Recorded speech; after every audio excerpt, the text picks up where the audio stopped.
Vamos lá, pessoal, tudo bem com vocês? Hoje é uma continuação de lentes esféricas, né? Como a nossa aula anterior já estava muito extensa e a gente construiu as imagens e aprendeu sobre os raios notáveis, classificamos as imagens, pegamos exemplos de todas as imagens formadas, né? Então agora a gente vai pegar o estudo analítico. O que é o estudo analítico? Não adianta a gente falar que uma imagem é maior ou menor, tem que provar e tem que mostrar matematicamente. Na imagem a gente pode pensar se ela é real, se ela é virtual, isso daí também vai ter que aparecer matematicamente. Então, na verdade, o estudo analítico é a representação matemática de tudo que a gente já discutiu. Você tem os 5 tipos de imagens da lente convergente, né? Se ela é colocada antes do anteprincipal, no anteprincipal, entre o anteprincipal e o foco, no foco e entre o foco e a lente, que nós classificamos. Eu espero que você veja o vídeo anterior, tá? Porque esse daqui fica meio jogado se você não viu. Tente analisar calmamente, tá? E aí também a única imagem da lente divergente, né? Bom, porque depois a gente vai até aplicar esses conceitos na ideia de óculos, né? Por que uma pessoa míope usa tal óculos? Por que uma pessoa com hipermetropia usa outros? Quem tem astigmatismo, qual é o problema? Então a gente aplica tudo isso depois. Mas agora é preocupar com a matemática do negócio. Não tem como, né? Então aqui, preocupados com a matemática, a gente vai pensar no estudo analítico. Primeira ideia que você tem de uma lente é, quando você vê uma pessoa com uma lente com óculos grossos assim, né? Principalmente quem tem muito grau de miopia, fala, pô, tá grossa a lente, você vai lá e pergunta quantos graus você tem, né? E essa medida do grau, certo? A gente chama de vergência. Então, toda lente tem uma vergência, é o grau, basicamente o grau. Então, você fala assim, eu tenho 2 graus, eu tenho 3, eu só tenho 0,25, eu tenho 8, né? Vai saber, né?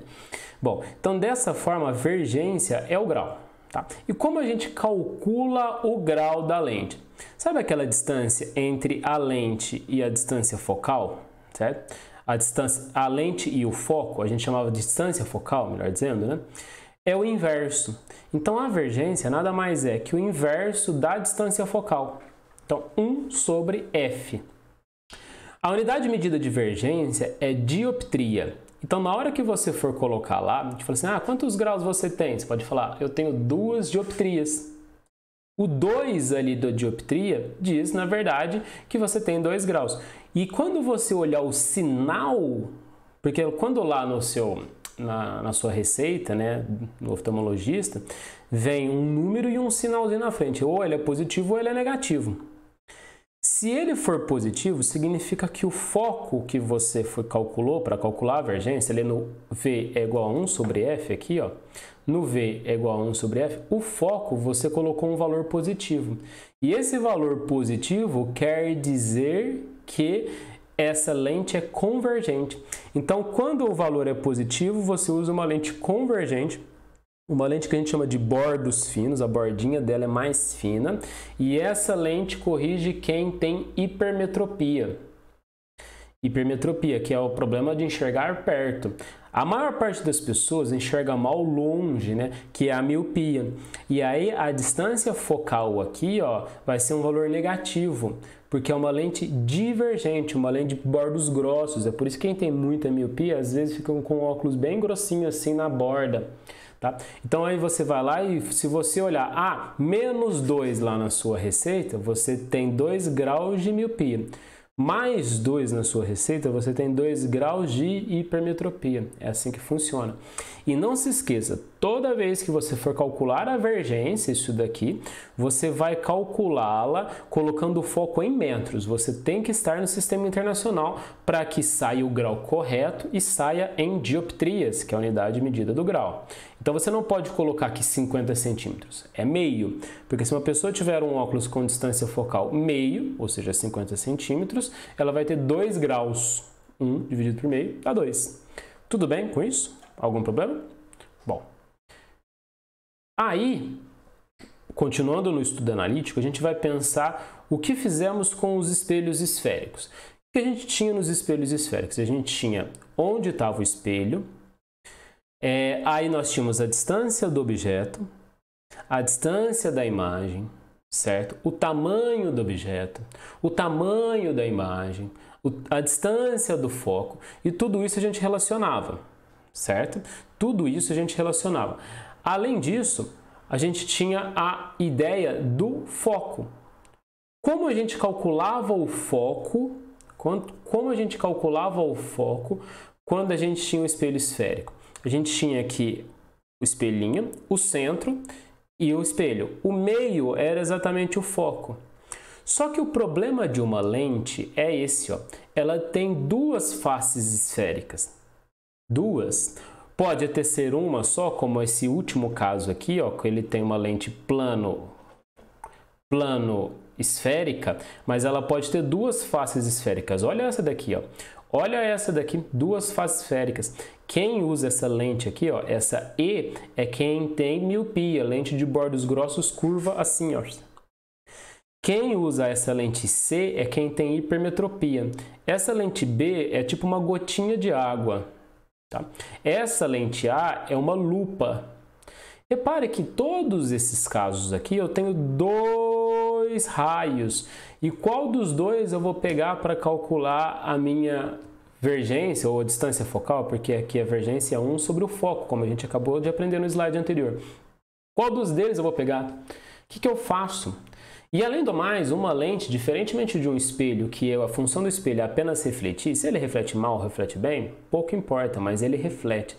A lente, ela tem uma dificuldade do raio de luz passar por ela ou não. Fazer uma lente de acrílico é diferente de fazer uma lente de vidro.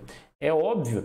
E tanto é que quando você vai fazer uma lente lá na ótica, muitas vezes ele fala assim, seu grau é alto, você vai ter que pagar um pouquinho a mais, né, para ela ficar mais fina, porque quando ele faz isso, ele está usando um material melhor. Entenda melhor como que possui o índice de refração maior, ela é mais refringente, ela tem mais poder de alterar a trajetória do raio de luz do que outras.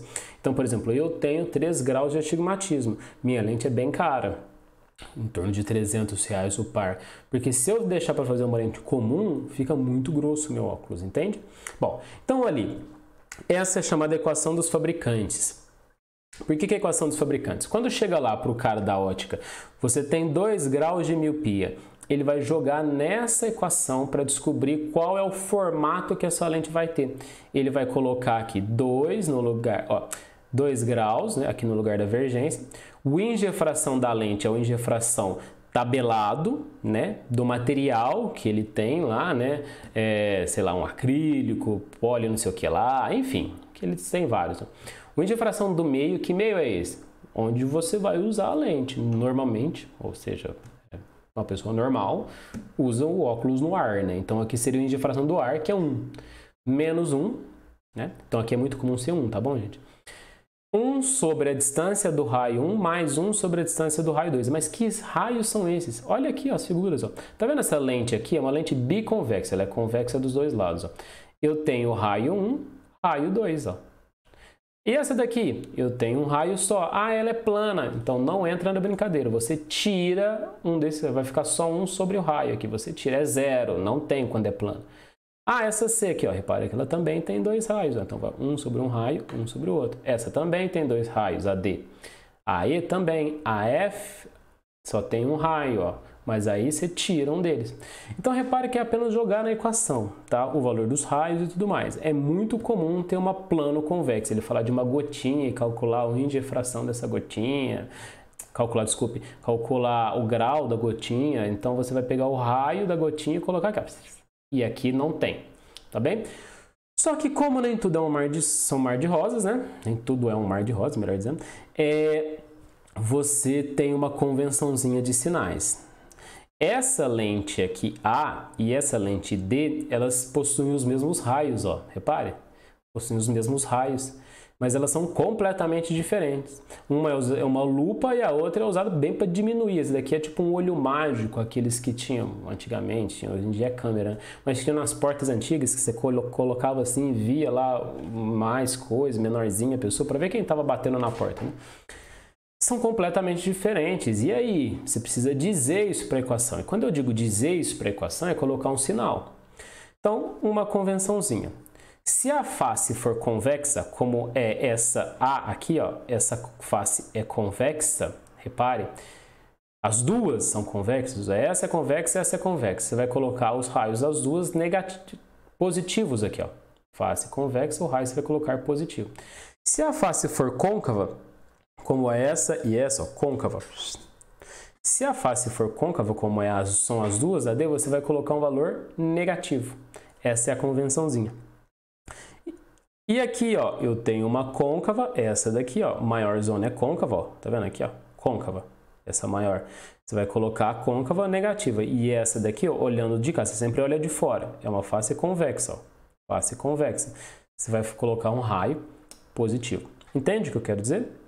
E dessa forma, a vergência sai. Vergência positiva é a lente convergente, sim, porque vai sair um valor positivo a partir daí, e a vergência negativa é uma lente divergente, que é a ideia, se você usa uma lente convergente, você tem hipermetropia, é uma lente de bordos finos, tipo a A, a B e a C, e se você tem hipermetropia são essas, e se você tem miopia, a D, a E ou a F, uma lente de bordos grossos. Tá bem? Bom, vamos lá. O estudo analítico, né? Agora sim, como a gente havia feito nos espelhos, aqui eu tenho uma representação, ó, um objeto O, uma árvore, uma lente convergente, ó, de bordos finos, a imagem, ó, vem paralelo, passa pelo foco, passa pelo centro da lente sem sofrer desvio, formou a minha imagem. Então, esse objeto O formou essa imagem I. A distância do objeto é P, né, como era nos espelhos, e a distância da imagem é P', como era nos espelhos. E aí, olha que legal, se você estudou legal os espelhos esféricos, que você entendeu os espelhos esféricos, né, tem até a historinha, né, você lembra da equação de Gauss, 1 sobre F é igual a 1 sobre P mais 1 sobre P'. Você lembra da equação do aumento, o aumento quer dizer quantas vezes a imagem é maior que o objeto. Então, por isso que é uma razão do tamanho da imagem com o tamanho do objeto. Esse aumento, se ele der 1, significa que são do mesmo tamanho. Se ele der 2, significa que a imagem é o dobro do objeto. Se ele der meio, significa que a imagem é metade do tamanho do objeto. Então, isso daqui é o A. Provando por geometria, dá para chegar aqui, esse A também é igual a menos P' sobre P. E aí, se A é igual a I sobre O e A é igual a menos P' sobre P, A ou I sobre O é igual a menos P' sobre P. Eu posso pegar isso daqui também. Tá bem? E, como sempre, como nem tudo são mar de rosas, a nossa tabelinha de sinais, né? A gente tem que pensar nos sinais. O foco pode ser tanto positivo quanto negativo, assim como a vergente, a gente já discutiu isso. O P' também é positivo ou negativo. O I também, o A também. Bom, então eu quero que você pense o seguinte, você vai pensar em qual sinalzinho você vai colocar, positivo ou negativo, em coisas relacionadas à imagem, ou seja, tamanho da imagem, distância da imagem, aumento da imagem, e relacionadas à lente, foco. Então o P, que é coisa do objeto, e o O, que é coisa do objeto, você vai colocar positivo lá, coloca positivo. Então aqui você tem foco positivo para a lente convergente, foco negativo para a lente divergente. Não se esqueça dessa tabela, ela é muito importante. O P', que é a distância da imagem, ele é positivo quando essa imagem for real, ou seja, quando ela for projetada. Se o exercício disser uma imagem foi projetada, ela é real e o P' é positivo, tá bom? Negativo quando a imagem for virtual. Se a imagem for real, você sabe muito bem que ela é invertida, se a imagem virtual ela é direita, tá? Bom, o A, o módulo dele, a gente já discutiu. Se ele for 1, a imagem é do mesmo tamanho. Se ele for maior que 1, o módulo, tá? Significa que a imagem é maior. Se ele for menor que 1, a imagem é menor. Só que esse A tem um sinal, tanto positivo quanto negativo. E esse sinal do A é o mesmo do I, o I ali embaixo, tá vendo? O I me diz, se a imagem for direita, I é positivo. Se a imagem for invertida, I é negativo. Gente, não se esqueça dessa tabela. Ela é importantíssima para você resolver os exercícios. Você pode até saber construir, você consegue ir lá, entendeu, lembrou da historinha, lembrou das equações, lembrou de tudo. Puta, mas aí esqueceu a tabela, Tá? Bom, e o que você pode pegar dessa aula, principalmente? As equações de Gauss, 1 sobre f, e as do aumento. Tá? A equação dos fabricantes de lentes ela é menos importante do ponto de vista de vestibular, ela é a que menos cai. Então, se você tiver uma certa dificuldade com ela, não se preocupe tanto, claro, você tem que estudar. Mas em relação às equações de Gauss, que é 1 sobre f, 1 sobre p, mais 1 sobre p' e do aumento, A é igual a I sobre O, que é igual a menos π' sobre p, você tem que lembrar. E a tabelinha de sinais. Tudo bem, gente? Espero ter ajudado aí vocês, espero que tudo esteja correndo bem. Até a nossa próxima aí, beleza? Valeu!